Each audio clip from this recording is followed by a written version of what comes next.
Então, boa noite, Patrick. Seja Boa bem-vindo à nossa noite. primeira live, né?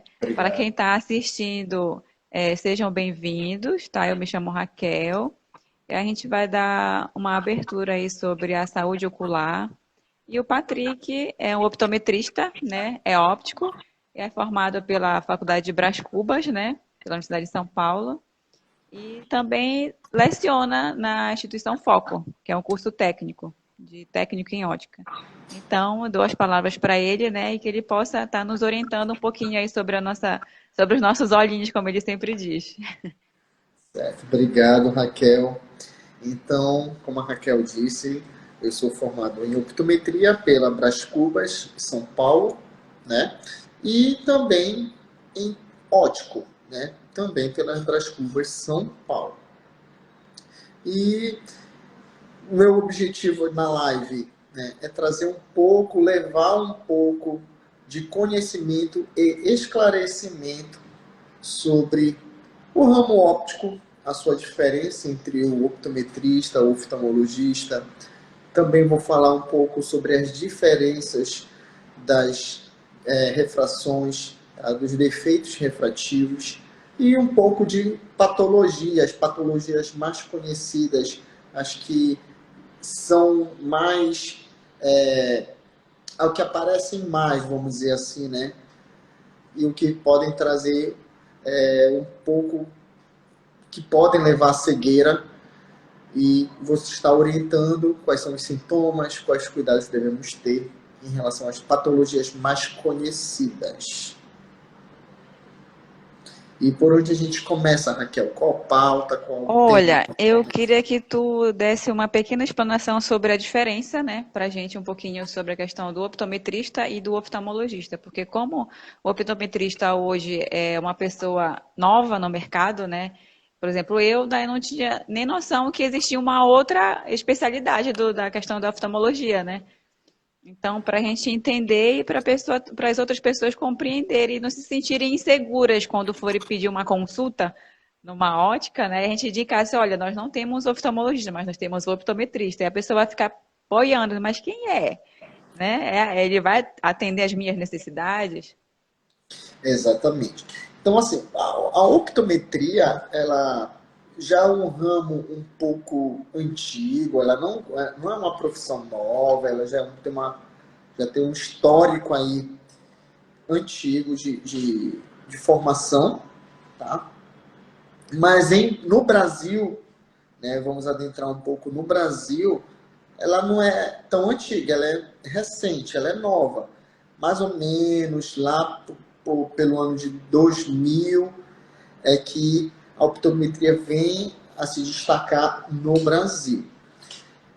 A optometria ela é conhecida no mundo todo, tá? E ela é considerada uma das melhores profissões, mas das profissões mais bem pagas, está entre as 10 melhores profissões nos Estados Unidos, Canadá, Europa e na Bolívia, Argentina, Chile. Ela é muito destacada, ela é muito conhecida.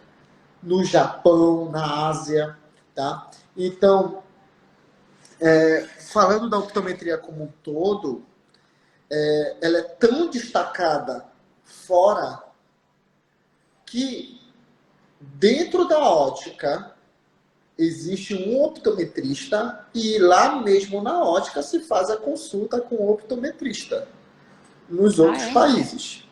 Então, se você for para os Estados Unidos, em determinados estados, se você for para a China, se você adentrar numa ótica, dentro da ótica vai ter um consultório optométrico e um optometrista para te atender.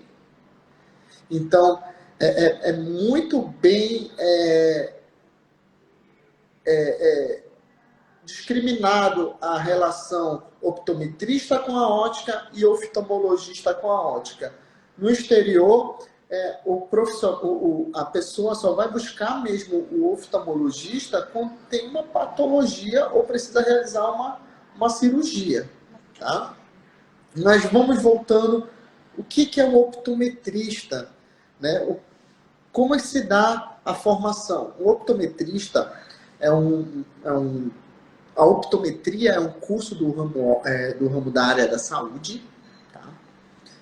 Em que para se fazer a optometria, a pessoa vai se ingressar em uma universidade ou numa faculdade que ofereça esse curso, e esse curso ele está disponível num período geralmente de 4 anos. Então a pessoa vai realizar um curso de 4 anos de optometria, que é da área da saúde, e no curso ela vai aprender todos os procedimentos que o profissional ele vai realizar ao longo da sua formação.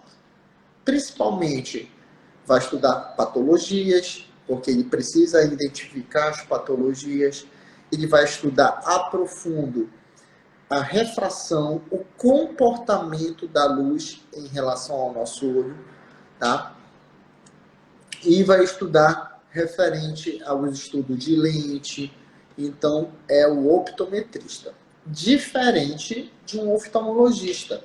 Um oftalmologista, ele vai estudar medicina, tá? É um profissional que é da área da saúde também, onde ele vai ingressar numa universidade, estudar o curso de medicina durante aproximadamente 5 a 6 anos. Tá?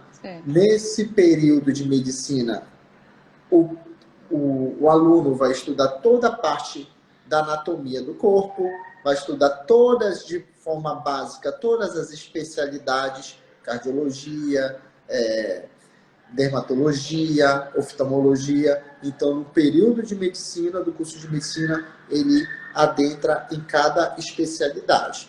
Após a formação em medicina, em que ele vai estar apto, né, a exercer a medicina, ele pode se aperfeiçoar em um curso, em uma especialização na área que ele deseja seguir. E uma dessas áreas é a oftalmologia. Então, ele vai tentar entrar numa residência em oftalmo, tá? Entrando na residência em oftalmo, geralmente a residência ela vai demorar em torno de 2 a 3 anos.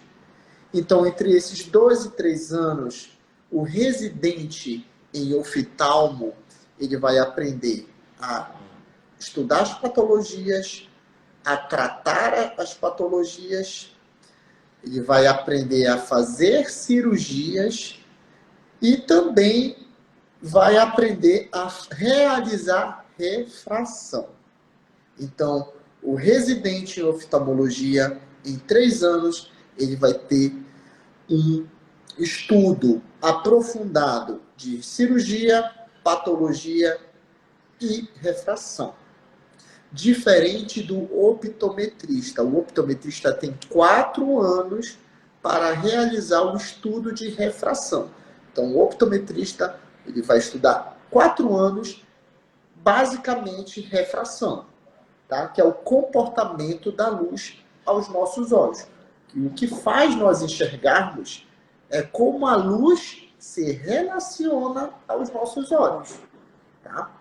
E o optometrista estuda de forma aprofundada isso, tá? Só que existem algumas diversidades, que são um exemplo são as patologias, que vão interferir nessa relação da luz com o olho.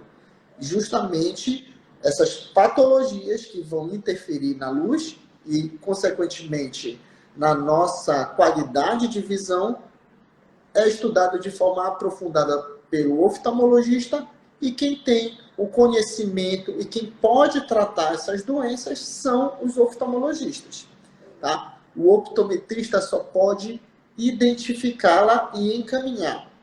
De forma resumida, então podemos concluir que o optometrista ele tem um conhecimento muito aprofundado em relação à refração, que é a qualidade de enxergar, tá? Ele tem um conhecimento, razoável, básico, em patologias que servem para identificá-las, e assim a gente conseguir encaminhar para o profissional qualificado, que pode ser um oftalmologista, pode ser um cardiologista, pode ser um neurologista, vai depender É. do que o optometrista identificar nos olhos. E o oftalmologista está apto, capacitado em também identificar doenças e também em fazer refração, também em realizar em cirurgias e tratar patologias. Ótima explicação. Perfeito. Porque eu ainda não tinha noção da diferença de um pelo outro. Eu achava que era a mesma coisa, né? Uhum. Então, por exemplo, deixaste bem claro que o optometrista apenas trata da questão dos erros refrativos, mas consegue averiguar a questão das patologias, né? Já o oftalmologista não, já tem um olhar diferenciado quanto a isso, né? Não é focado em refração, porém ele também estuda de forma geral todo o olho humano, né? Perfeito. Os que estão online com a gente, vocês têm alguma pergunta em relação à diferença entre os optometristas e os oftalmologistas? Quem acabou de entrar foi a Jaele. A Jaele e a Priscila acabaram de entrar na nossa live. Isso. Oséias acabou de entrar. Seja bem-vindo, Oséias. Bom, se ninguém tem pergunta sobre a diferença entre o optometrista e o oftalmologista, a gente vai dar uma continuidade sobre o assunto. Então, o Patrick vai poder nos orientar sobre algumas prevenções oculares, né? E ele relatar um pouquinho para a gente depois desse período de pandemia, pós-pandemia, ou não sei se eu posso dizer que ainda estamos em pandemia, né? Se o Uhum. índice na questão de, assim, tanto para adulto quanto para criança, teve um índice alto na questão de problemas visuais, né? Se teve agravamentos em algumas patologias, se teve surgimento de muito índice de índices refrativos, né, como o astigmatismo, enfim. Assim, vamos imaginar que cada 10, pelo menos 8 precisam usar óculos. Por quê? Porque a gente precisa primeiro entender o que faz nós enxergarmos ruim é um defeito que está no nosso olhinho. Que defeito é esse? Geralmente o nosso olho ele tem um tamanho um pouco maior do que o normal, um tamanho um pouco menor do que o normal, ou a córnea nossa ela tem uma deformidade. Então, esse defeito na estrutura do nosso olho faz com que a pessoa, nós enxergamos ruim, tá? Só que nesse período de pandemia, o índice de pessoas a ficarem fechadas na sua residência aumentou. Os trabalhos foram para trabalhos online, para trabalhos dentro de casa, utilizando computadores e celulares. E a partir desse momento em que se viu a necessidade de usar computador e celular, querendo ou não, vai se dar uma atenção maior aos olhos, foi que a pessoa percebeu que já está com uma certa dificuldade. Porque para a gente olhar o celular, a gente usa a nossa visão de perto, nosso ponto focal para perto. Então, a pessoa começando a usar o celular, começou a sentir uma certa dificuldade, sendo que essa dificuldade ela já possuía, mas devido a uma atenção em usar o celular, usar o computador o dia todo, ao grande período, ela começou a perceber essa perda de qualidade visual. Então, essa perda de qualidade visual se dá devido, geralmente, a esse defeito que nosso olho possui, ou caso não, caso o nosso olho seja perfeito, esse defeito, esse problema visual vai vir a partir dos 40 anos de idade, tá? Que é quando o nosso olhinho começa a envelhecer, quando o nosso olho, o nosso cristalino, que é uma partezinha lá dentro do nosso olho, começa a perder a elasticidade e a pessoa começa a adquirir uma dificuldade de enxergar para perto. Tá? Lembrando que para olhar um celular, nós usamos a visão de perto. Né? Para usar um computador, nós usamos a nossa visão intermediária e perto. Então, a partir dos 40, devido a essa perda de elasticidade do cristalino, o olho começa a ter uma determinada dificuldade para perto. E a pessoa começou a perceber quando começou a usar o celular e o computador nesse período de pandemia. Tá? E foi que elas foram atrás do profissional, do optometrista e do oftalmologista. Além disso, devido a essa pandemia e ao uso de aparelhos eletrônicos, surgiu, já existia, né? Mas aí se deu uma atenção maior ao uso de aparelhos eletrônicos. E devido a esse uso de aparelhos eletrônicos, aumentou a comercialização e ao uso de lentes corretivas de filtro azul, né? E muita gente queria saber o que era, muita gente não sabia, começou a procurar saber o que é. E, assim, querendo ou não, levou a uma disseminação desse conhecimento de querer saber o que é uma lente de filtro azul. Que ela vem com o intuito de melhorar a nossa qualidade e o nosso conforto visual em relação ao computador ou aparelhos eletrônicos. Então, eu poderia dizer assim, Patrick, que hoje, se todo mundo tivesse a noção de que a luz do celular, da televisão ou de qualquer outro aparelho prejudica os nossos olhos, eu poderia estar indicando apenas esse óculos de filtro azul para que todo mundo usasse e tivesse pelo menos uma educação visual, né? Para que lá na frente não prejudicasse seus olhos futuramente. Isso, Eu poderia estar exato. utilizando essa questão, essa afirmação. Exatamente. Tá? Então,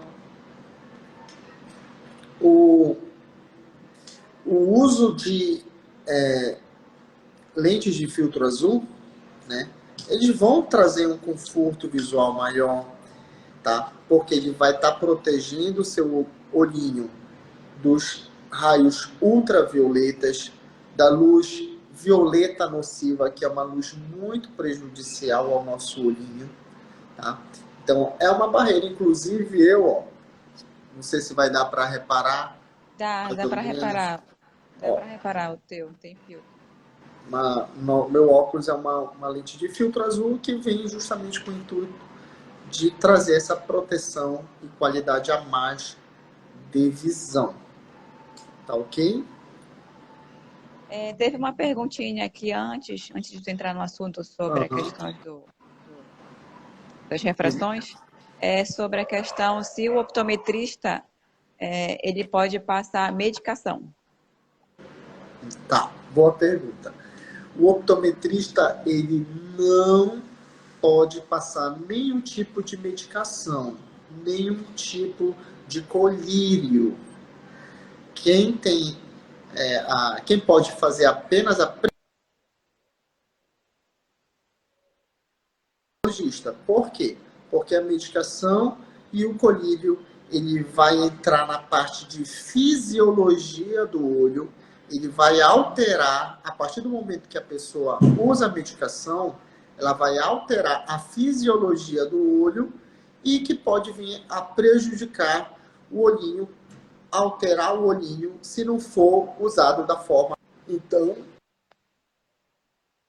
apenas o oftalmologista ele está apto para passar a medicação e assim, caso ocorra algo fora do normal, ele vai saber solucionar e reverter o problema.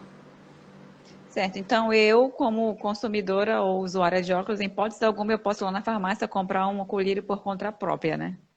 Não, não pode. Porque o colírio, às vezes, pega um colírio e aquele colírio eu acho que vai solucionar o problema. Existem vários tipos de colírio.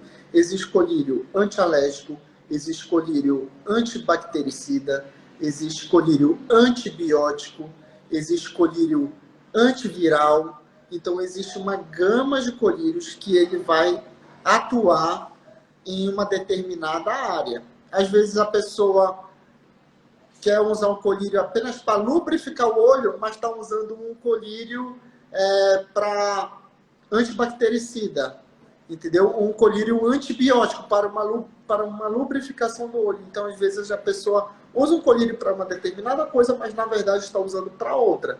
E, devido a esse erro em usar a medicação, pode acabar trazendo um novo problema para o olho. Se eu usar um colírio desses aí, eu não vou dizer nomes e nem especificar qual seria. Se eu usasse um de forma errada no meu olho, o que causaria? O que poderia causar? Com o uso excessivo Eu do teria alguma colírio, patologia? Eu teria alguma patologia? Eu poderia acionar um gatilho no olho? Não sei se seria esse o termo. não. Principalmente, já peguei casos da pessoa ter uma opacidade. O que foi isso? Já ocorreu da pessoa ter uma opacidade na córnea. Então, devido ao uso de um colírio errado, a córnea acabou ficando opaca. Deixa eu só pegar aqui o que é a córnea. Tá. Gente, quem tiver perguntas, podem perguntar, tá? Que a gente vai respondendo no decorrer da live. A córnea é essa pequena parte aqui do olho, logo à frente do olho, essa parte transparente, tá? Essa aqui é a córnea. Então, o colírio, a nossa córnea, ela é transparente, literalmente, o que faz com que ocorra a passagem de luz. Então, o uso de um colírio errado pode deixar essa córnea opaca. O que é o opaco? É uma córnea meio esbranquiçada, tá? E isso vai acarretar a um problema visual, a perda de visão, e geralmente é irreversível. Entendi. Já peguei casos assim, tá? Da pessoa usar um colírio, um antibiótico errado e acabar causando um dano na córnea. Mas isso pode levar a cegueira ou não? É Sim, vai possível? levar a cegueira devido a córnea vai ficar opaca, né? Opaca, A né? córnea opaca, a pessoa tem perda de visão. Cegueira, aí é um caso extremo, né? Que aí já é bem difícil, mas é uma perda de visão gradativa ocorre sim. Entendi, perfeitamente. Bom, acho que entraram agora, sejam bem-vindos. Os que já estão permanentes na live, se tiver alguma pergunta para o Patrick, podem escrever aí, senão a gente vai dar prosseguimento na live. Certo. Vamos falar sobre refração agora? Isso. Tá. Muita gente chega no consultório, né? Aqui uma pergunta aqui da Rita. A própria pessoa consegue saber se ela tem problema de catarata, né? Geralmente não. Geralmente as pessoas não conseguem perceber. Dá para perceber se a pessoa tem catarata quando ela está muito avançada. Quando? Né? Porque é uma catarata muito avançada. Primeiramente, Patrick, o que é catarata? Catarata é opacidade. O que é opacidade? É ficar branco. É a opacidade do cristalino. O cristalino é uma peça dentro do olho transparente, e essa pecinha dentro do olho transparente, ela é responsável pelo foco de visão. Então, ela que vai dar o foco de visão de longe, ela que vai dar o foco de visão para perto, tá? E com o tempo, com a idade, o cristalino ele acaba se tornando opaco. Por que opaco? Porque com a idade, sabemos que nosso cabelo começa a ficar branco. Isso ocorre da mesma forma com o cristalino. O cristalino, com a idade, ele começa a ficar branco. E o cristalino opaco, ele começa a perder a sua elasticidade, ele começa a se enrijecer e a ficar branco. É isso que faz a pessoa ter uma perda gradativa da visão. Então, quando o cristalino está bastante opaco, dá para se perceber a olho nu.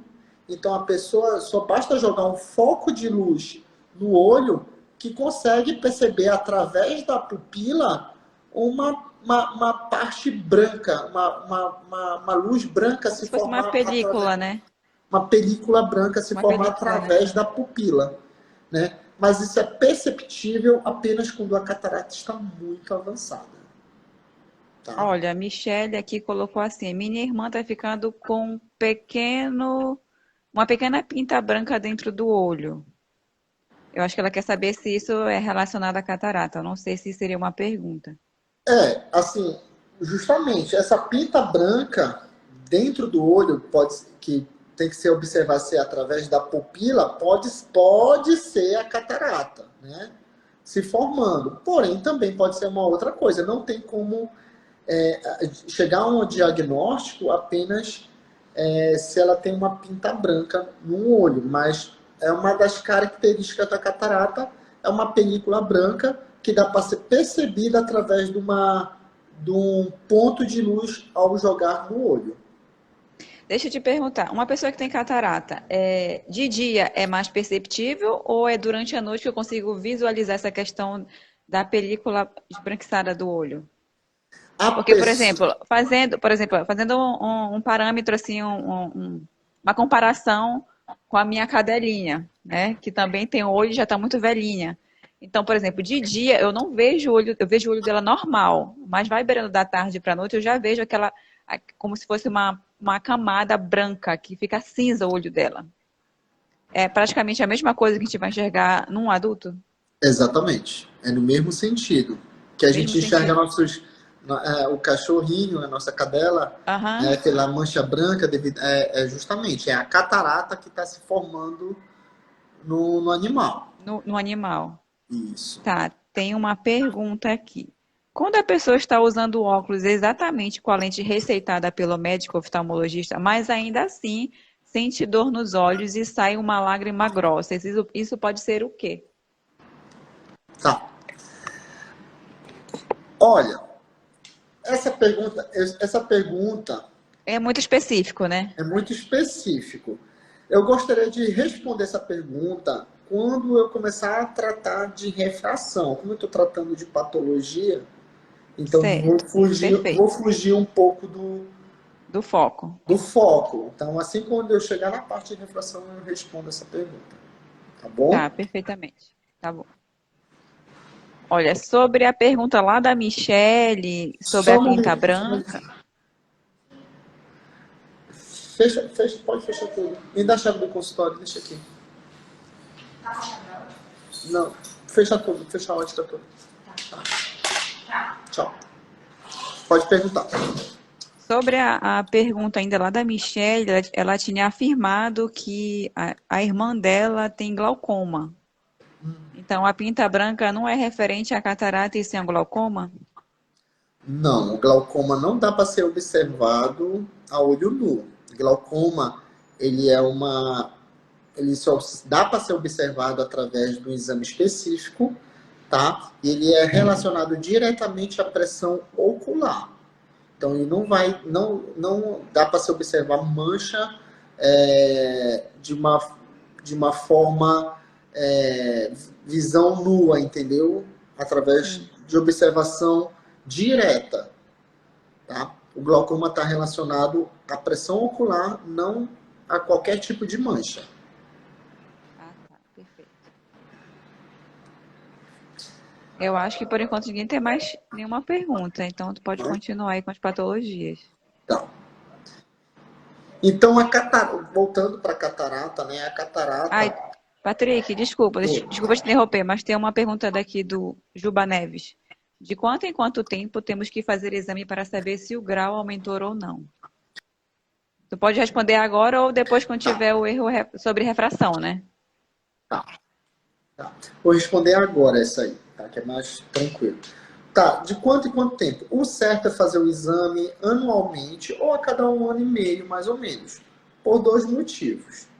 Primeiro motivo, em 1 ano você pode ter maior cuidado com seu óculos. Em 1 ano, a sua lente vai arranhar e o seu óculos vai sofrer um desgaste natural. Tá? Certo.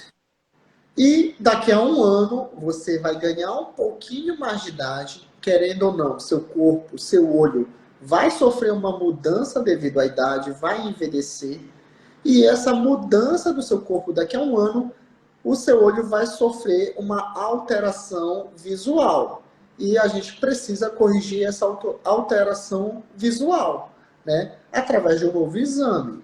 Então, é natural o seu corpo sofrer uma mudança. O seu corpo está sofrendo uma mudança a todo momento. Então, daqui a 1 ano, o seu olho vai sofrer uma mudança natural da idade.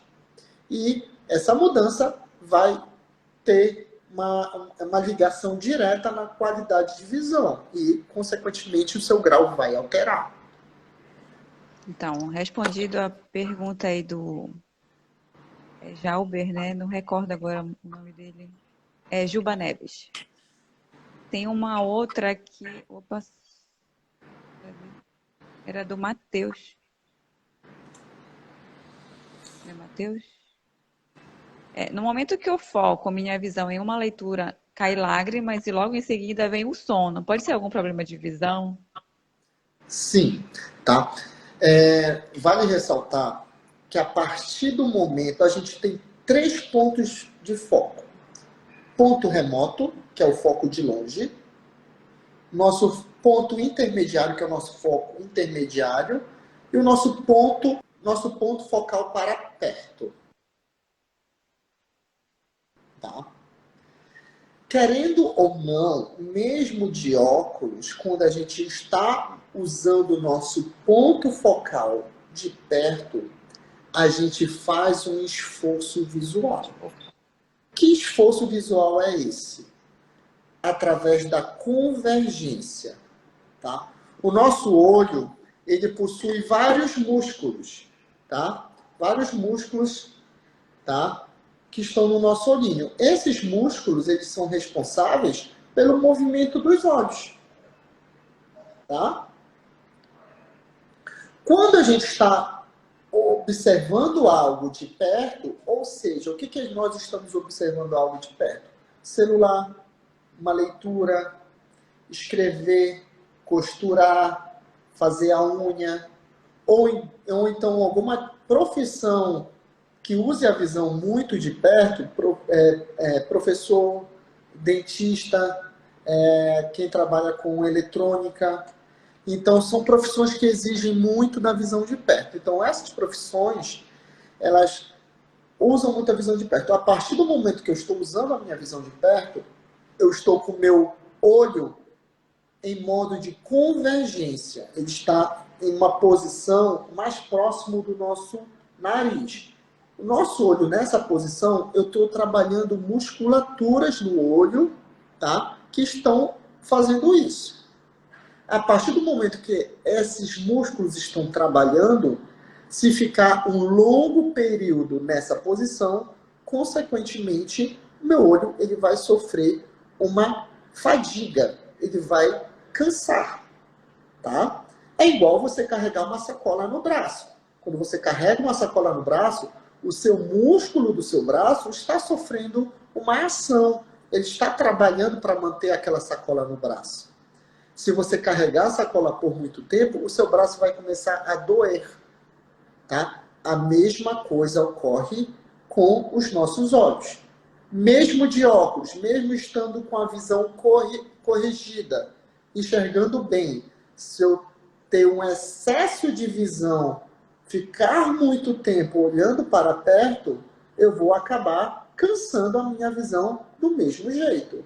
E isso vai levar a uma fadiga ocular, e isso vai acarretar um lacrimejamento, um cansaço ocular, uma irritação no olho, tá? Então, não é recomendado, tá?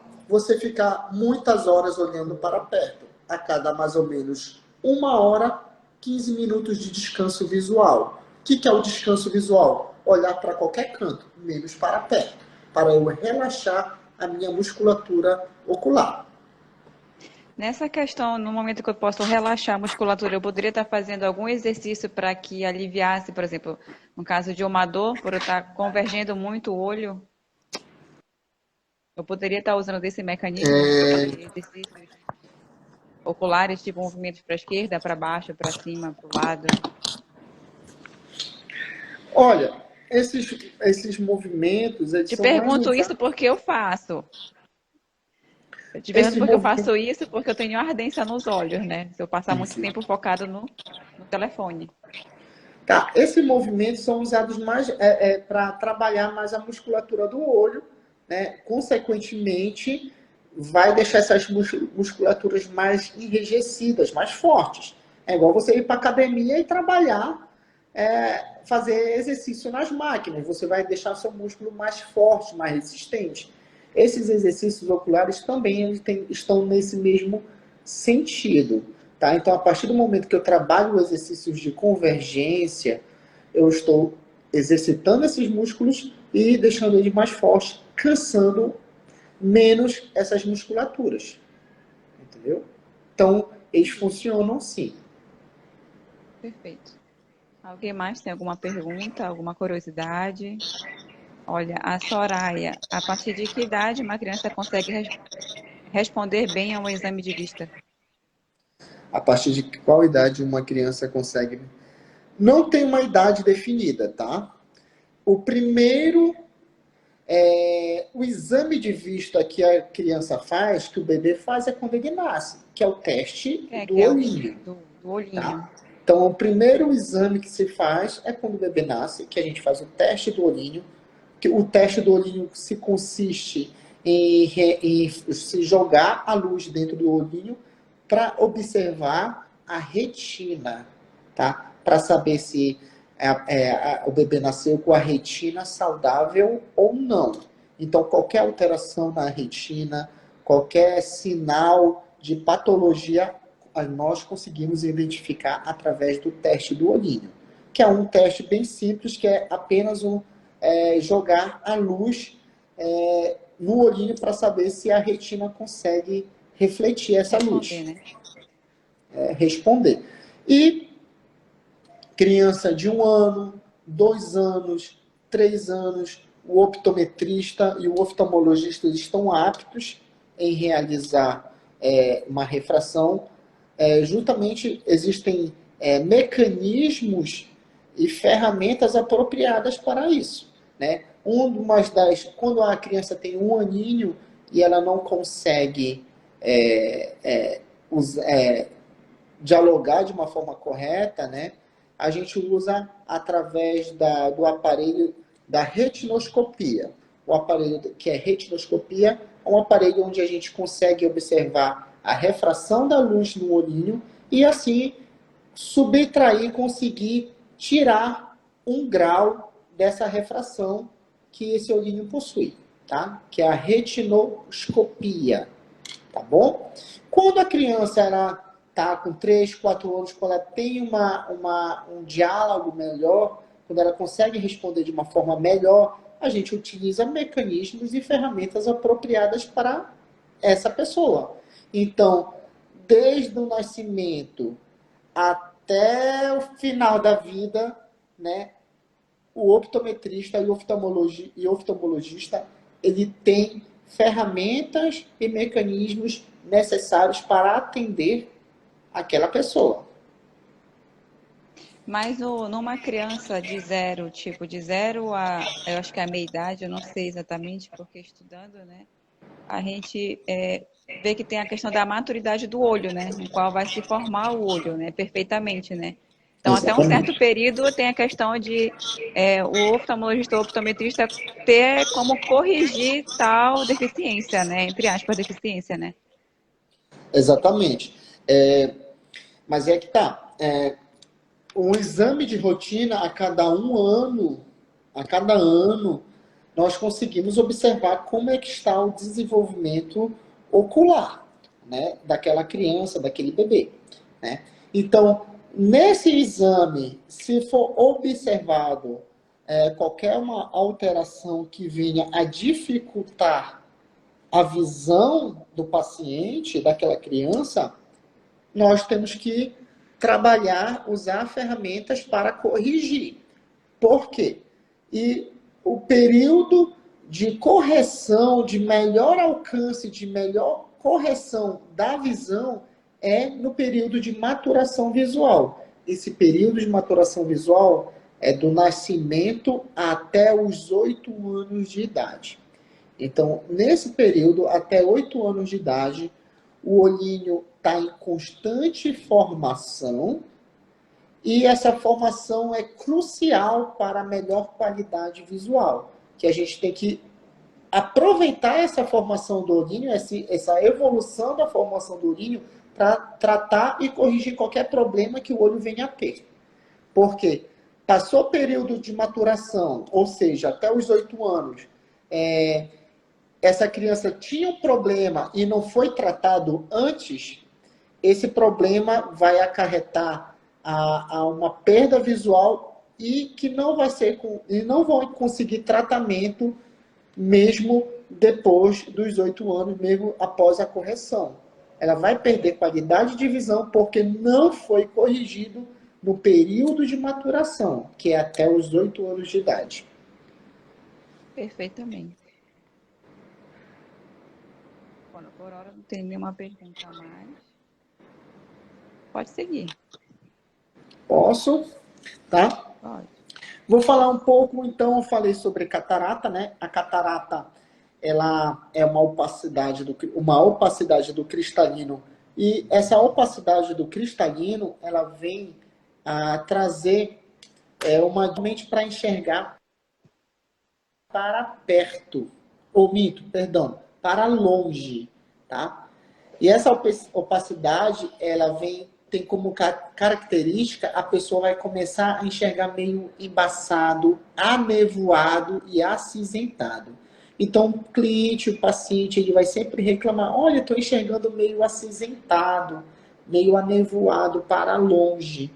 Isso é uma característica da catarata. Sendo que a catarata todo mundo vai ter. Catarata não é doença. A catarata é um problema de, de perda de visão devido à idade. Então, ela é uma patologia, vamos imaginar assim, da idade. Né? Com a idade, nosso cabelinho vai ficando branco. Com a idade, dentro do nosso olho também começa a ficar branco. Tá? Sendo que não tem uma idade certa para a pessoa ter catarata. Tem pacientes que têm catarata com 50 anos, tem pacientes que têm catarata com 70, com 80 anos. Então, Mas não há menos que idade. isso eu não encontro. Consegue encontrar. Nas cataratas congênitas. Congênitas, tá? Isso. Tá? As catarata congênita é quando a criança, a pessoa já nasce com catarata. Tá? Ou ela pode ser também uma catarata provocada. Tá? O que é uma catarata provocada? Ela vai vir através do uso excessivo de medicação. Tá? Então, quando a pessoa usa uma medicação de forma excessiva, muito forte, ela vai vir a ter uma catarata mais cedo. Tá? Através de uso de drogas, através de uma pessoa que fuma, uma pessoa que não tem uma alimentação saudável, pode vir a ter uma catarata mais cedo, com 40, com 45, com 50 anos. Mas, normalmente, a catarata ela vai surgir entre 60 e 70 anos. Entendi. Entendeu? Alguma dúvida em relação à catarata, o povo que está online? Olha, eu acho que todo mundo está entendendo, ninguém tem nenhuma dúvida, ninguém não mandou nada. Né? Então vamos falar. A catarata, ela é uma das principais é, patologias oculares mais conhecidas e que mais ocorre, tá? Depois da catarata, qual é outra patologia que mais ocorre, né? O que mais se ouve falar? É a Não é o glaucoma? glaucoma. É o glaucoma. Então, primeiro é a catarata, segundo, glaucoma. O que é o bendito glaucoma, gente? O glaucoma nada mais, nada menos que é a pressão ocular elevada. E temos dois tipos de glaucoma. O glaucoma de ângulo fechado e o glaucoma de ângulo aberto. Tá? O glaucoma de ângulo fechado, ele é o pior de todos, tá? Porque a pressão, os sintomas são bem acentuados. A pessoa vai sentir dor nos olhos, muita sensibilidade nos olhos, tá bom? Já o glaucoma de ângulo aberto já é uma doença silenciosa, a pessoa não tem praticamente sintoma nenhum, tá? Então, ambos os dois glaucomas, eles estão ligados diretamente à pressão intraocular elevada, tá? Essa Tá, pressão... deixa eu te perguntar. Tu falaste que tem do ângulo fechado e do ângulo aberto, né? É isso, né? Sim, exato. E tu disseste que uma é assintomática. Geralmente, a de aberto é Geralmente. assintomática. Pois é. Então, como é que eu vou... já que ela não tem sintoma nenhuma, como é que eu vou ter... como saber se por acaso o meu olho está com glaucoma? Tudo bem, eu tenho que Exatamente. fazer o check-up anual. Mas se eu não Exatamente. tenho essa frequência? Exatamente. Uma das formas da gente conseguir identificar o glaucoma de ângulo aberto, o assintomático, é fazendo check-up anual ou quando a pessoa tem um histórico familiar também, Certo. tá? Então, geralmente, quando a pessoa tem um histórico familiar de pais e avós tem glaucoma, ela vai se atentar um pouco mais e vai procurar no médico, que pedir para o médico se atentar a isso, tá? Ou quando não, ela só vai saber que ela tem glaucoma quando a visão dela piorar. Quando que o glaucoma, com o tempo, a pessoa vai tendo perda de visão, e essa perda, e a pessoa vai perceber essa perda de visão, é que ela vai se preocupar em ir ao especialista, né? Ao oftalmologista ou optometrista. E quando ela chegar no optometrista, no oftalmologista, vai ser identificado essa pressão elevada, né? Então, ou ela faz ou ela faz um exame preventivo, né? Que é todo ano está indo no optometrista ou oftalmologista para prevenir uma pressão ocular elevada, tá? Ou ela vai se atentar ao histórico familiar, né? Ou quando ela notar que ela está tendo perda de qualidade visual, ela vai atrás de um profissional e que lá vai ser identificado esse problema. Tá? Certo. Bom, tem 3 perguntinhas aqui. Vamos começar pela Soraya, para terminar. Tu já falaste sobre a catarata, né? Mas ela está perguntando por que as pessoas têm medo com relação à cirurgia, Tá. fazer a cirurgia de catarata. Muitas pessoas É têm um pouco medo relativo, devido... né? Muito relativo. Elas têm medo geralmente pela falta de conhecimento e pelo muito que as pessoas falam. Ah, o meu vizinho fez a cirurgia e perdeu a visão. Ah, meu parente fez a cirurgia e perdeu a visão. Então, a cirurgia, ela tá muito... E como o nosso olho, a gente acha o nosso olho uma parte muito sensível no nosso corpo, e justamente também relaciona a cirurgia é uma parte muito sensível do olho que tem o medo de ter uma perca da visão, né? Mas a cirurgia de catarata é uma cirurgia super simples, que ela é realizada em poucos minutos, tá? Ela é realizada em mais ou menos um prazo de 10 a meia hora, é realizada a cirurgia de catarata, tá? E qual é o objetivo da cirurgia de catarata? É remover o cristalino, que ele está branquinho, tá? E se coloca no lugar uma lente intraocular.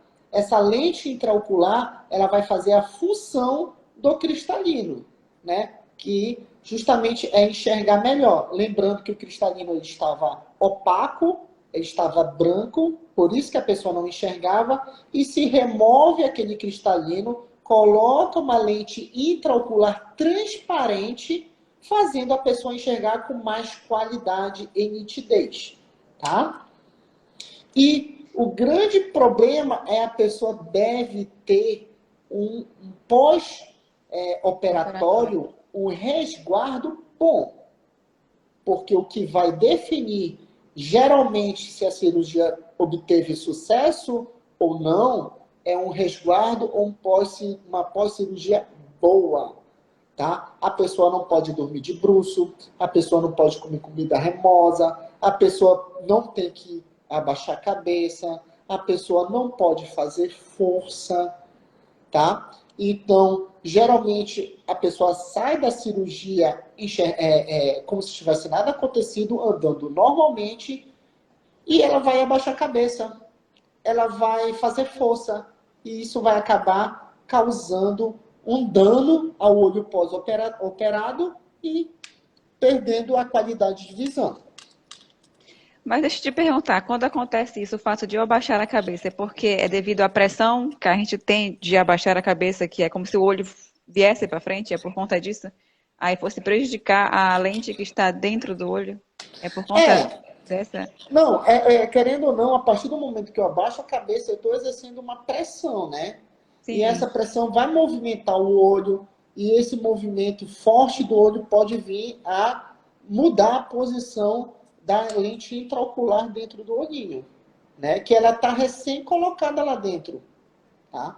Isso pode vir a deslocar essa lente, fazendo com que a pessoa perca a qualidade de visão. Certo. Deixa eu te fazer uma pergunta. Por exemplo, tem como saber um percentual de risco? Por exemplo, a pessoa tem medo de fazer a cirurgia por conta de ficar cego. Mas se não fizer a cirurgia, também vai ficar cego, né? Então, tem Exatamente. como saber um percentual entre um e o outro? Tipo de erro, por exemplo, fiz a cirurgia hoje e porventura, tipo, dos 100 que fizeram, 10 foram 10%. errados. Não, assim, um percentual exato não tem como saber, tá? Mas, assim, de fato, é certo, a pessoa que tem catarata não fizer cirurgia, ela não é ficar cego. Ela não Sim, vai ter qualidade de visão. Então, ela de vai visão, perder sim. muito a visão, tá? E ela só vai recuperar essa visão a partir do momento que ela fazer a cirurgia de catarata, tá? Fazendo Certo. a cirurgia de catarata com um profissional qualificado, bom, ela está com a saúde em dia, ou seja, pressão intraocular estável, pressão arterial estável, a pessoa não tem diabetes e a pessoa tem um resguardo, um pós-operatório bom, a porcentagem dessa pessoa recuperar a visão e ter uma visão de qualidade depois é altíssima. Entendeu? Isso vai muito do conjunto de coisas. Saúde da pessoa, um profissional qualificado, tá? E também um pós-operatório, um resguardo bom para que isso ocorra. Certo. Vamos aqui para a segunda pergunta. Quando se fala em uso da medicação, é diretamente no olho? A pe- Acho que ela está referindo aos colírios, eu acho. Sim, o uso diretamente no olho, né? Lembrando que só vai poder passar a medicação o oftalmologista, né? Depois o operatório, né? Após a cirurgia, o oftalmologista ele vai passar os colírios adequados, a medicação adequada para ser usado, né? E geralmente são colírios, tá? Colírios antibióticos, anti-inflamatórios, mas isso quem vai definir é o oftalmologista. Certo. Tem uma outra pergunta aqui do Ivanildo. E quando sente um ardume no olho? Quando sente o vento do ventilador e às vezes sem a presença do vento, mesmo assim arde muito o olho, o que pode ser? Tá. O que geralmente um ardume no olho, um ardor, uma coceira, uma ardência no olho, Isso. ela, ela, ela está ligada geralmente ao ambiente externo, tá? Então, tem pessoas que vai ter mais sensibilidade às outras. O nosso olho está a todo momento sendo bombardeado por agentes externos. Que agentes são esses? Vento, poeira, poros, pólen, tá? E sol. Esses agentes externos, em contato com o nosso olho, ele vai causar uma reação ao nosso olho. Tá? Então, tem pessoas que têm uma sensibilidade maior, outras não. Então, uma pessoa que tem uma sensibilidade maior à luz solar vai deixar o olho mais irritado com mais facilidade. Tem pessoas que têm uma sensibilidade a pólen, entendeu? O pólen está no ar, né? No ar, o pólen em contato com o nosso olhinho vai causar uma irritação no olho, tá? A mesma coisa para o ambiente no qual eu me encontro agora. Tipo, eu estou agora num ambiente fechado com ar-condicionado. Esse ambiente vai levar o meu olho a ressecar, causar um ressecamento no meu olho, tá? E isso vai trazer uma irritação maior para o meu olhinho. Porque, como se sabe, toda vez que a gente pisca, nós estamos espalhando lágrima no nosso olho. A função da lágrima é lubrificação do olho, tá? Então, toda vez que eu pisco, eu estou espalhando lágrima no olho, eu estou lubrificando o meu olhinho e assim trazendo conforto para o meu olho. A partir do momento que eu estou num ambiente fechado com ar-condicionado, a lágrima que está no meu olhinho, lubrificando o meu olho, ela vai secar mais rápido. E mesmo eu piscando, mesmo eu lubrificando meu olho com piscar, a ação do ar-condicionado é ainda mais rápida, ressecando meu olhinho, fazendo com que o atrito da minha pálpebra com a minha córnea seja maior, gerando um desconforto maior, causando uma ardência, tá? Então, geralmente é do ambiente externo, tá? E o que a pessoa vai fazer? Vai querer coçar o olho? Só que isso vai causar mais irritação ainda. Porque a partir do momento que eu levo minhas mãos ao olho, eu estou levando sujeira, estou levando poeira, estou levando bactéria para o meu olhinho. Então isso vai... Só estou sendo um meio de... A mão vai ser um meio de transporte para isso. Então vai irritar mais o olho ainda. Então, a melhor coisa, se fazer, sentir o olho irritado, sentiu que o olho está querendo coçar, parou, vai na pia e lave seu rosto, lave seu olho com água natural ou limpe seu olhinho com soro fisiológico, tá? Fazendo isso, instantaneamente, seu olho vai ficar mais aliviado, você vai sentir um alívio, um conforto visual maior.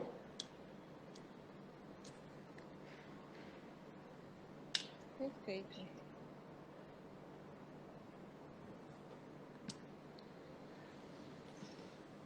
Tem uma pergunta aqui, mas que não está aqui Chegou aqui para mim. O que você tem a dizer sobre o método, acho que eu não sei pronunciar direito, é Meir-Schneider, da autocura através dos exercícios oculares? Acho que foi a pergunta que eu te fiz sobre a questão dos movimentos circulares. Acho que é a mesma coisa. E massagem que produz a melhora da visão. Repete para mim, por favor. Olha, o que você tem a dizer sobre o método, acho que é Meir-Schneider, que é sobre a autocura, através dos exercícios oculares e massagem que produzem melhora na visão. Tá. Esses tratamentos de autocura existem também medicações, né, colírios que falam que a pessoa usando não vai ter catarata, tá? Isso como é que eu posso... assim, não existe autocura, gente. Nosso olho está envelhecendo e o nosso olho ele vai piorando com a idade. É fato. Só que, como qualquer exercício, gente, como o nosso corpo, nosso olho é composto de músculo. Essas musculaturas, você consegue exercitar. Exercitando o músculo, você consegue deixar eles mais fortes. Deixando mais fortes, você vai prevenir com que ele envelheça mais cedo. É igual você ter uma vida saudável através de uma alimentação saudável. Então, para você ter uma vida saudável, você precisa o quê? Se alimentar bem, praticar exercícios, tá? Dormir bem. Então, a partir do momento que você se alimenta bem, pratica exercícios e dorme bem, você tem uma vida mais saudável. A mesma coisa vale para o olho. Então, se você tem exercícios e fisioterapias para o olho, você exercitando o olho, você se alimentando bem e você dormindo bem, você vai levar isso para o seu olhinho. O seu olhinho vai demorar mais para envelhecer. Para aparecer sintomas de envelhecimento, sintomas de catarata, vai demorar mais tempo. Mas falar que eu vou fazendo exercício que vai chegar ao ponto de a minha visão ficar perfeita, não usar mais óculos e nunca ter catarata, isso não existe. O exercício pode retardar o processo de envelhecimento, mas curar, não. É que nem as suplementações, né? Para vitamina para o corpo de forma geral, né? Você retarda alguma coisa, né? Evita de que o envelhecimento das células seja mais avançada, né? A mesma coisa para o olho, né? Tem que Uhum. suplementar de certa forma, né? Por exemplo, a gente Exatamente. teve uma live justamente sobre isso, sobre os alimentos voltados para a área da visão, né? Então, a gente falou muito sobre essa questão dos alimentos, das vitaminas, das frutas, das hortaliças, que ajudam nessa questão. Como tu realmente a reafirmastes aí, né? Exatamente. Tá? Então, às vezes, já chegou uns 2, 3 pacientes falando que eu faço exercício, minha visão está melhorando. Aí eu explico, como eu estou explicando para vocês, que não é tão bem assim. Tá? O exercício ele ajuda, mas também não cura. Tá? É a mesma coisa o óculos. Então a pessoa, eu usando esse óculos, a minha visão vai curar, meu grau vai diminuir, vai chegar a um ponto de eu não precisar mais de óculos? Eu falo que não. Você que usa óculos, você usuário de óculos, vai usar óculos para o resto da vida. Infelizmente. Tá? O óculos, ele não vai curar a visão. O óculos, ele é ele vai corrigir a visão. Tá? Vai corrigir um problema visual que você já possui. Tá? E esse problema vai te acompanhar para o resto da vida. Tá bom? Ele apenas vai corrigir. Tá? Muito bem. Vamos falar sobre erros refrativos, né? Que ainda não citei. Eu falei, só mais um, só para não fugir da pauta da patologia, falei sobre catarata, sobre glaucoma. Isso. E para finalizar, a terceira mais conhecida, fora catarata e glaucoma, qual é? O epiterígio? Não. Tem o pterígio também, tem a carnicricida também, não. Mas a retinopatia diabética. Tá? É uma também de umas principais causas de cegueira, de perda de visão, a retinopatia diabética. A retinopatia diabética, como o nome está falando, ela está associada à pessoa que possui diabetes. Tá? O que é a retinopatia diabética? Os vasos, a nossa retina, a retina é a parede do olho. A nossa retina, ela é cheia de vasos. A gente chama de neovasos, tá? Então, a nossa retina é revestida de vasos sanguíneos, neovasos, tá? E com a pessoa com diabetes, esses vasos cada vez vão ficando mais frágeis.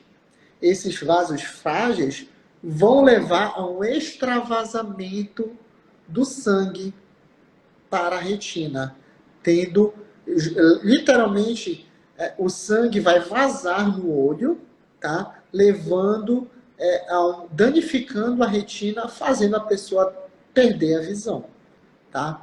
Então, a retinopatia diabética, ela é muito grave, tá? Então, para a pessoa não ter retinopatia diabética, ela precisa estar com a sua diabetes controlada, tá? A partir do momento que a pessoa não consegue controlar a diabetes e ela está elevada, você vai acabar fragilizando esses vasos sanguíneos localizados na retina e assim provavelmente vai ocorrer o extravasamento do sangue na retina, perdendo visão por conta disso.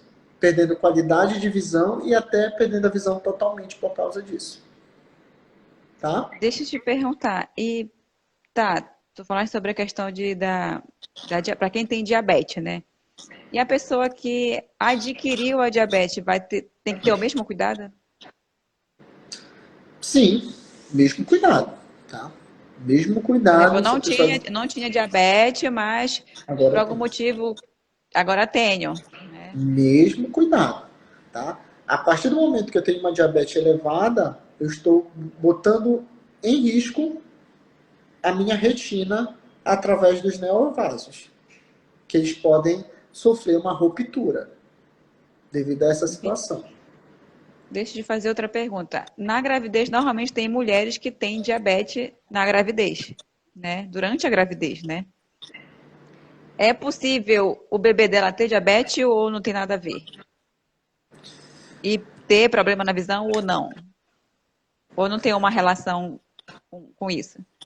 Olha, a formação, o problema visual da criança vai estar relacionado à formação do Do olho, bebê, né? do bebê, tá? Não, do bebê. Então, assim, geralmente a criança tem um risco de ter um problema maior de visão, de ter algum problema visual grave ou moderado, é quando a criança, o bebê, nasce prematuro. Então, a partir do momento que Certo. a criança nasce prematura, como eu falei, o período de maturação é até os 8 anos de idade, a criança, o bebê nasce e o olho ainda não está formado 100%, mesmo quando nasce. E se esse bebê nasce ainda prematuro, a formação do olho ainda é mais, ainda está em formação mais prematura ainda. Então, tem que dar uma atenção maior. E, geralmente, pode vir a acarretar um problema visual no bebê quando ele nasce prematuro, tá? Tá.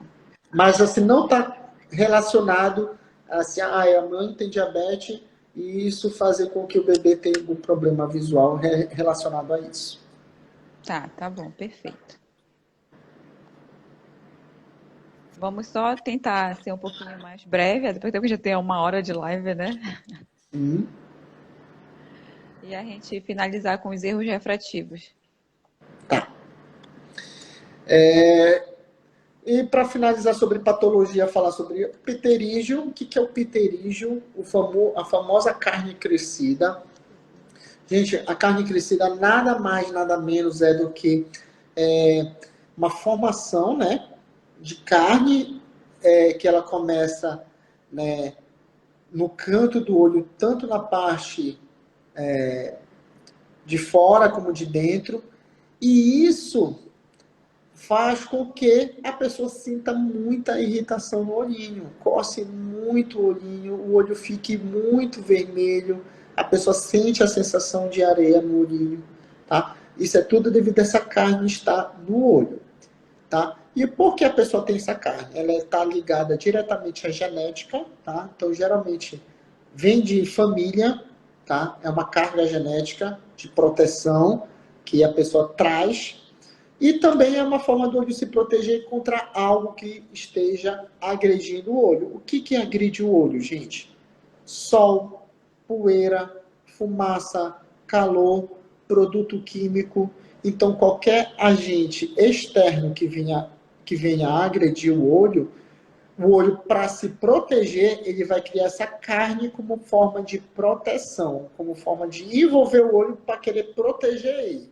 É o mecanismo de defesa do olho, é a carne, tá?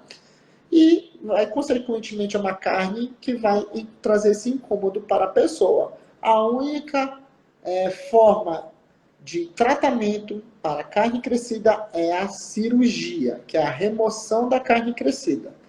A partir do momento em que essa carne crescida cresce muito, ela começa a afetar a visão, começa a atingir a córnea, e isso pode levar à perca gradativa da visão, ou até total da visão.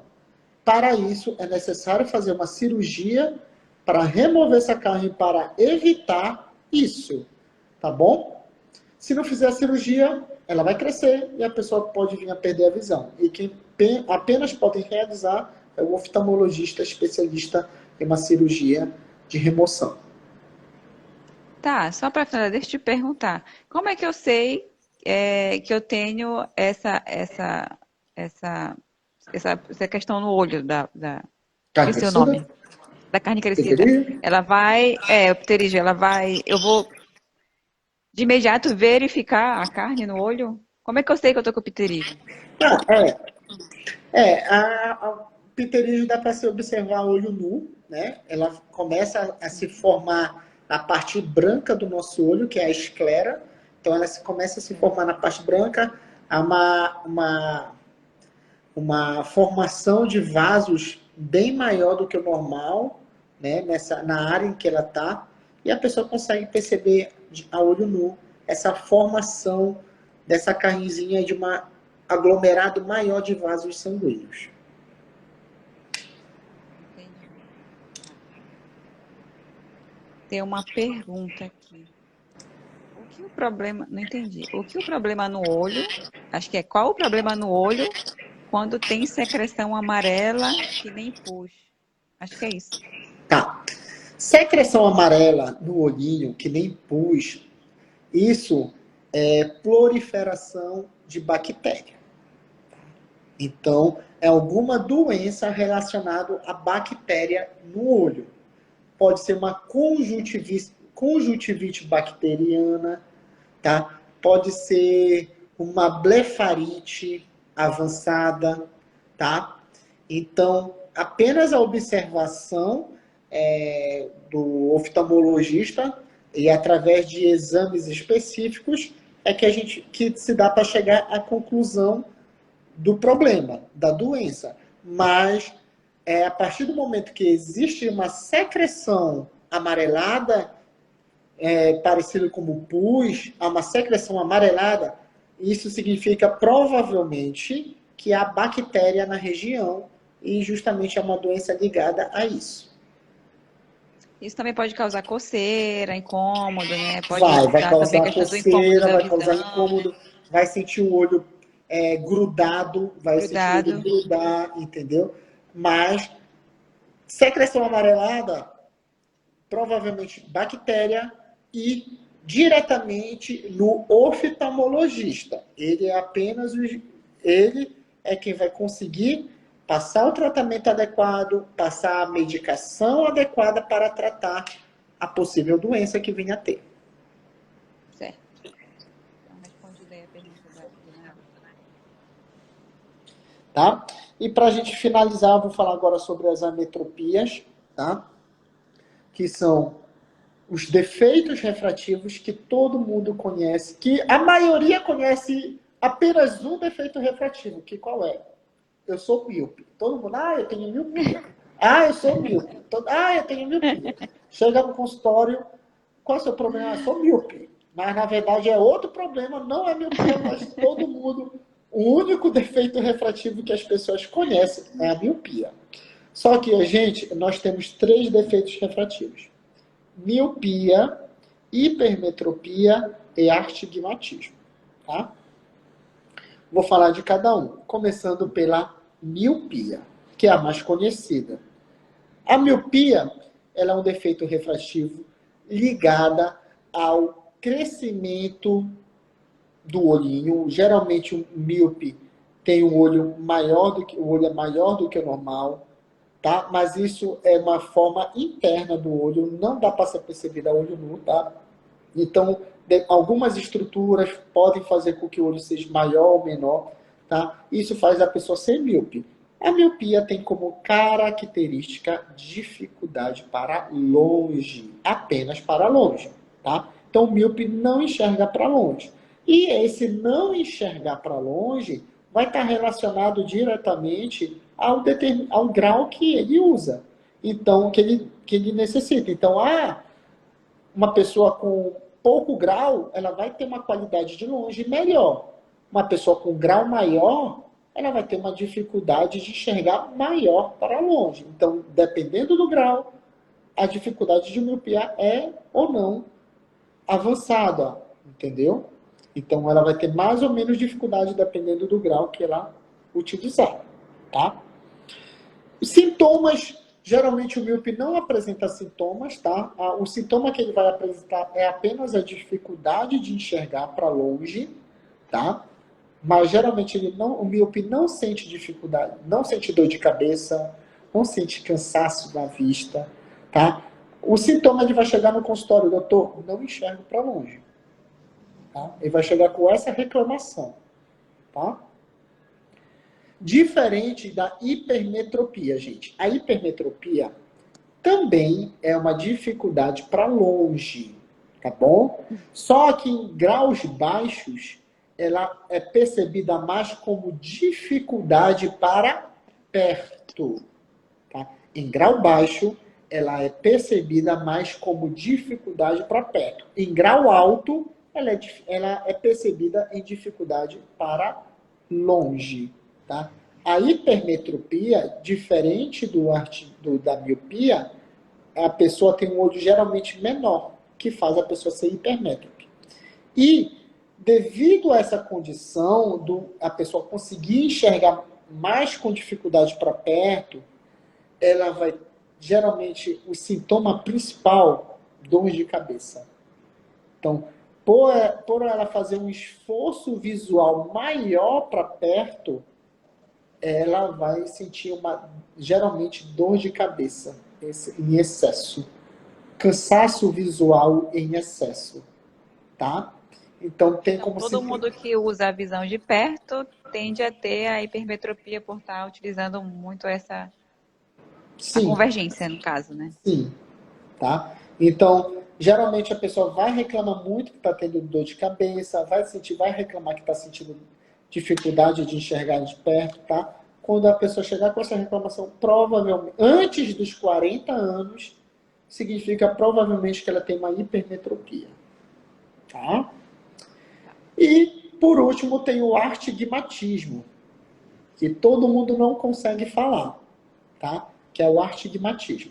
O astigmatismo, eu falo que é o pior erro refrativo de todos, tá? Porque ele vai estar associado à dificuldade de enxergar para longe, dificuldade de enxergar para perto e geralmente também está associado a uma sensibilidade maior da luz, tá? Então, essa dificuldade longe e perto também vai estar associada ao grau. Quanto maior o grau, mais dificuldade essa pessoa vai ter, tá? Então, a pessoa vai enxergar para longe sombreado, para perto também sombreada as coisas, tá bom? E ela vai ter como sintomas a dificuldade tanto para longe quanto para perto em enxergar e também vai sentir geralmente muito cansaço visual devido ao esforço excessivo para perto. Tá bom? Alguma dúvida? Entendi. Não, só eu que tenho dúvida com relação ao que eu tinha astigmatismo e não tenho astigmatismo. Porém, eu ainda sinto ainda o cansaço visual, por mais que eu esteja usando uma lente de filtro azul, Sim. né? E às vezes sinto as dores oculares, né? Mas só que eu consigo enxergar, normal. Eu tapo o olho direito, tapo o olho esquerdo, faço a leitura com o olho direito, com o olho esquerdo para ver se tem alguma diferença na questão de foco, né? Mas tem só esse incômodo. No Certo. caso, eu teria que fazer um exame para saber se tenho ou não, né? Certo. Mas é que tá, Raquel. Justamente, você pode estar com uma lente corretiva, né? Que vai dar qualidade de visão tanto longe como perto, você está corrigido. Mas é que tá. Nós temos que estar atentos, tem que estar se observando também se você está tendo uma qualidade visual boa. Como assim, Patrick, uma qualidade visual boa? A gente usa a nossa visão desde o momento que a gente acorda. Abrimos o olhinho, estamos usando a visão. Então, desde manhã, Raquel, tu estás trabalhando. Tu passou a manhã toda trabalhando, passou a tarde toda trabalhando. E ó, já são 8:30 da noite, você está olhando para o celular, você está olhando para perto. Você está fazendo esforço visual.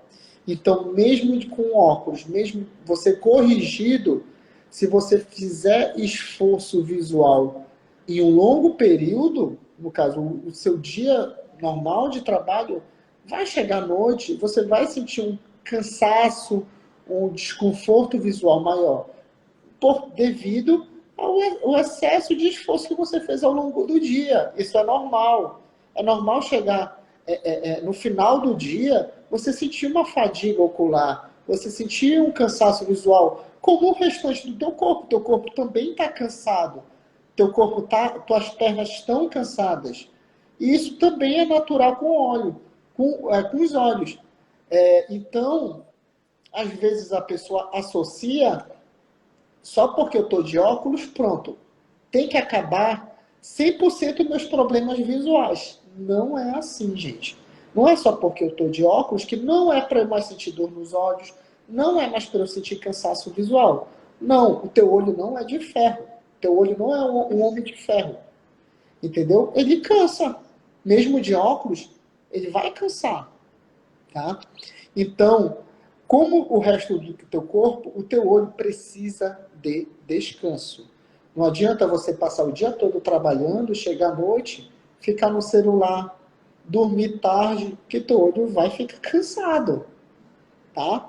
Então, se policiar numa boa alimentação, numa boa noite de sono, você vai, consequentemente, ter uma qualidade de visão melhor, tá? Eu sempre falo para os meus pacientes que o óculos vai melhorar 70%. Os outros 30% vai depender da pessoa.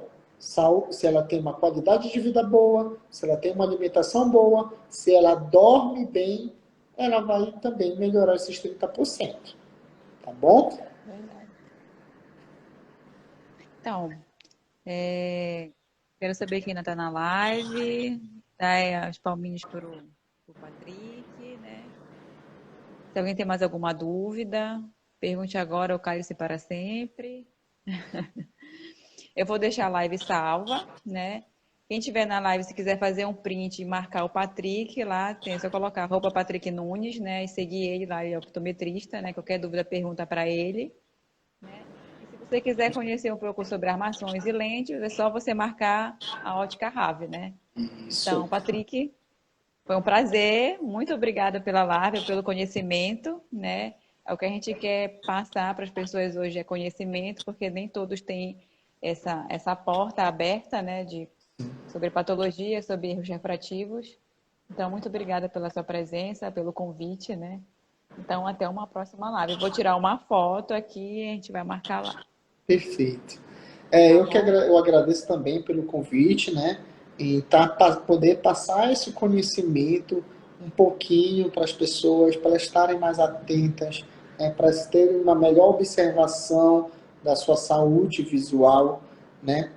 E como qualquer parte do corpo, as pessoas geralmente procuram o optometrista ou oftalmologista quando sentem algo. Mas o ideal é a cada um ano, pelo menos, ou um ano e meio, estar fazendo um exame preventivo. Às vezes, eu não estou sentindo nada na minha vista, mas vai lá, faz um exame preventivo, porque ali justamente para você prevenir uma possível patologia que você possa vir a ter, um glaucoma.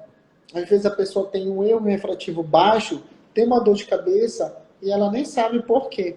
E justamente a gente consegue identificar esses problemas, né? Não custa nada, pelo menos uma vez ao ano, fazer um exame de visão, tá? Ou com o optometrista ou com o oftalmologista, tá bom? Agradeço mais uma vez por poder passar um pouco desse conhecimento. Quem quiser saber mais um pouco do meu trabalho, quem quiser fazer o exame comigo, só me adicionar no Instagram, entrar em contato comigo, visitar a Visual Clean, tá? Ela fica aqui em Ananindeua, tá? Eu estou disponível em vários horários. E no meu atendimento, é essa conversa que eu tive aqui com vocês, tá? Dependendo da situação do meu paciente, eu vou explicar de forma detalhada o que esse paciente tem, como é a melhor forma dele tratar e cuidar do olhinho dele, tá bom? Perfeitamente. Obrigada, Patrick. Vai tirar uma fotinho, será? Obrigado. Ah, vai. Deixa eu desativar aqui. Ah, vai. 1, 2, 3.